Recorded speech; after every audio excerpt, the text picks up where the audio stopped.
नमस्कार शेतकरी मित्रांनो, आज आहे 24 मे 2024। पुढील 2 ते 3 तासामध्ये व दुपारनंतर व मध्यरात्री आज 10 ते 12 जिल्ह्यामध्ये वादळी वाऱ्यासोबत मुसळधार स्वरूपाच्या पावसाची शक्यता ही आपल्याला पाहायला मिळते।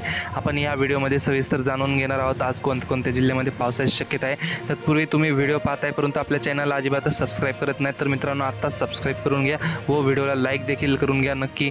तर मित्रांनो या ठिकाणी आपण पश्चिम महाराष्ट्रापासून सुरुवात करणार आहोत। आपण जसं की स्क्रीनवर बघू शकता सातारा, सांगली, कोल्हापूर, सोलापूर या जिल्ह्यामध्ये आपल्याला ऑरेंज अलर्ट पाहायला मिळते। या ठिकाणी आपल्याला पुढील काही तासामध्येच व दुपारनंतर आपल्याला 3 ते 4 तासानंतर आपल्याला ढगफुटी सदृश्य पाऊस पाहायला मिळणार आहे। इस्लामपूर, कोल्हापूर, कराड, विटा, तासगाव, सांगली या भागामध्ये, कोल्हापूर या भागामध्ये आपल्याला ढगफुटी सदृश्य मध्यम ते जोरदार स्वरूपाच्या पावसाची शक्यता आपल्याला पाहायला मिळते।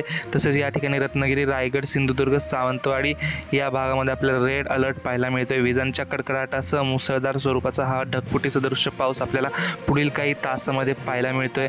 तर आज दुपारनंतर व मध्यरात्री सर्वाधिक पावसाचा जोर हा सांगली, सातारा, कोल्हापूर व रत्नागिरी, रायगड, सिंधुदुर्ग या 6 जिल्ह्यामध्ये सर्वाधिक पावसाचा जोर हा पुढील 3 ते 4 तासामध्ये आपल्याला पाहायला मिळतोय।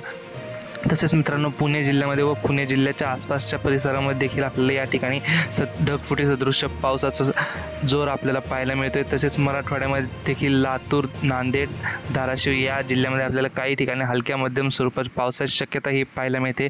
तर मित्रांनो ही होती हवामानाविषयी छोटीशी माहिती आवडल्यास आपल्या चॅनलला सबस्क्राईब नक्की करा। धन्यवाद।